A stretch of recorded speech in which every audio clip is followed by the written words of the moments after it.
Olá pessoal, então estamos aqui com mais um vídeo no canal e eu tô retornando com os vídeos de filosofia, você já deve ter visto alguns outros. E eu trouxe hoje um dos filósofos mais especiais e queridos que existiram lá na Antiguidade Oriental, que é o Mose. O Mose que vai trazer um bocado do utilitarismo que a gente só iria ver, na verdade só vai ver lá no século XIX. Vamos entender um pouquinho. Como vocês estão vendo aí na capa, tem a fotinho do Mose, né? E ele tem um ditado que é: quando alguém me atira um pêssego, eu devolvo uma ameixa. Basicamente, muito do que a gente entende de lei da atração, lei da retribuição, de lei do retorno, de compreensão, do faça-me o bem que eu te farei mais bem. Tudo isso o Mose já falava lá na Antiguidade. Ele vai nascer aí em 470 a.C., claro que isso é uma estimativa, né? Não existe uma data certa. Ou seja, ele nasce logo depois do Confúcio. Na verdade, ele é contemporâneo ao Confúcio. Então, eu montei esse slidezinho aí de contexto. Vamos entender a situação. Antes, a gente tem lá o Lao Tse, que ele afirma que viver de acordo com o Tao significa agir intuitivamente. Tao significa caminho, então você deveria ser flexível às situações. Medidas bruscas não seriam bem aceitas. Você deveria ser fluido como a água para conseguir compreender e receber todo o cotidiano. Em seguida, a gente tem a formação confucionista. O que isso quer dizer? Lá na época do Confúcio, ele já fez muito sucesso, porque ele enfatizava os laços familiares e enfatizava as tradições. Quer dizer o quê? Ele enfatizava os clãs e os relacionamentos, situações de feedback.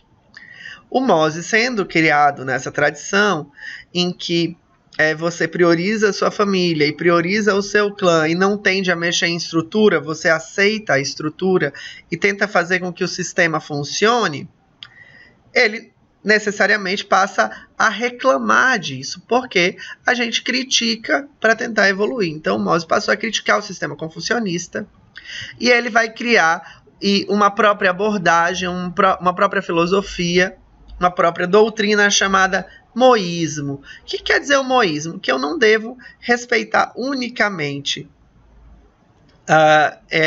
em níveis diferentes família ou Estado. Que eu devo respeitar e dar atenção igualmente a todos.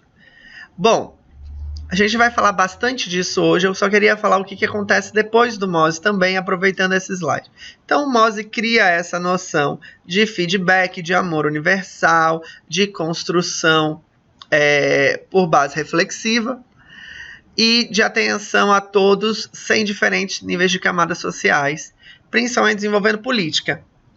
E ele é criticado pelo filósofo taoísta Chuang Tzu, certo? Que vai criticar tanto o confucionismo e o moísmo, em especial quando Mencio enfatiza que a bondade ela é inata ao homem. Então você não tem que ficar definindo sistema se você entende que o homem é naturalmente bom. E lá para o século III a.C.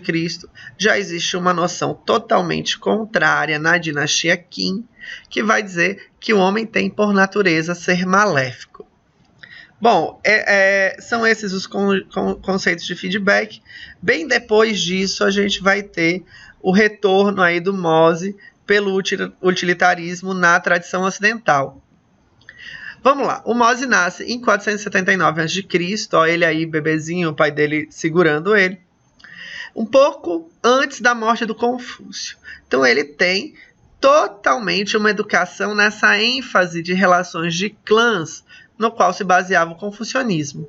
E ele passa a repudiar isso, o que leva, como eu tinha dito anteriormente, a fundar sua própria escola do pensamento, defendendo o amor universal, o Janai. O que é o Janai? O Janai, que a gente traduz aí como amor universal, é o respeito a todos, independente de casta, independente de sistema hierárquico.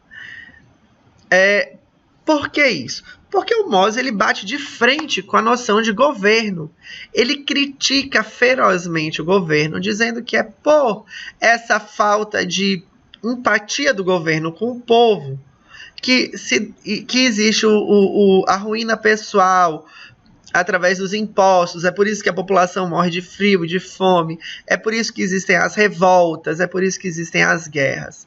A partir do momento em que não houver diferença de tratamento e que sempre você se basear em fazer o bem e desenvolver o bem a todos, independente de a quem, você vai acabar com os ataques, com os incêndios, com emboscadas, com qualquer tipo de revolta do povo, ao mesmo tempo que você vai gerar aí uma produção conjunta em comunidade. Para isso, ele desenvolve o moísmo. Basicamente, o que ele diz é que todas as pessoas devem ser tratadas e devemos nos preocupar com elas da mesma forma, independente de seu status social e de sua relação delas conosco. Não importa se ela é um parente meu, ela deve ter as mesmas oportunidades. É muito legal que o Moses, apesar de ser um filósofo tão antigo, ele debate muito ferozmente a realidade e ele é muito atual. Então, essa filosofia chamada moísmo tem que estar na moda da nossa boca e a gente tem que debater ela, porque é isso que a gente está debatendo, basicamente, quando a gente fala sobre tratar todos iguais, sobre igualdade social, igualdade racial e todos esses conceitos. Ele cria uma espécie de lei do retorno. Por quê? Porque ele acredita basicamente nessa reciprocidade das ações. Não é lá a lei do segredo, porque na lei do segredo você apenas quer e isso te faz retornar. Não. No caso do moísmo, é necessário ter boas ações para receber algo similar em troca. Lembra lá? Lhe dou uma ameixa, recebo um pêssego. Porque basicamente é nas boas relações e na construção de uma convivência harmônica que você consegue desenvolver e para de perder tempo com cricrisice e se foca na noção produtiva. Vamos ver como é que ele especifica isso lá com quando se pensa em governo. O governo, a partir do momento que se preocupa com o povo, evita o conflito e a guerra. A partir do momento que os governantes passam a se preocupar com o povo como um igual, passa a oferecer boas condições de vida, passa a oferecer boas condições de manutenção, segurança, para de explorar com os impostos exorbitantes, o povo para de gerar conflito dentro das comunidades, as comunidades param de se revoltar. E da mesma maneira, isso vale para as comunidades externas. Se o povo, enquanto comunidade, para de estar gerando guerra, ao olhar do Mose, para de tentar criar expansão através da guerra, através do medo, os territórios vizinhos, eles não vão guerrear com essa população, eles vão respeitar essa população e até querer fazer parte dessa comunidade.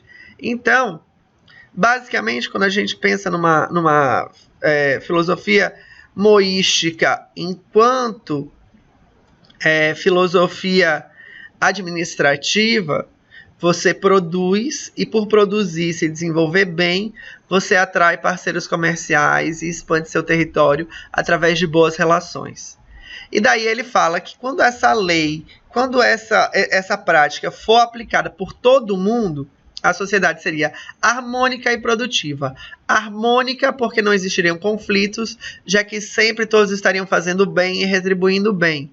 Produtiva, porque a partir do momento que você deixa de ter conflitos, você passa a se focar única e especificamente com aquela situação de produção. Consequentemente, uma nação mais rica, menos problemas e mais produtos. Então, cabe aí a reflexão que a gente tem que tirar do Mose. E o que é mais legal dele, ao meu ver, está no critério lá da educação. O que eu julgo a ensinar é o que traz bem aos outros.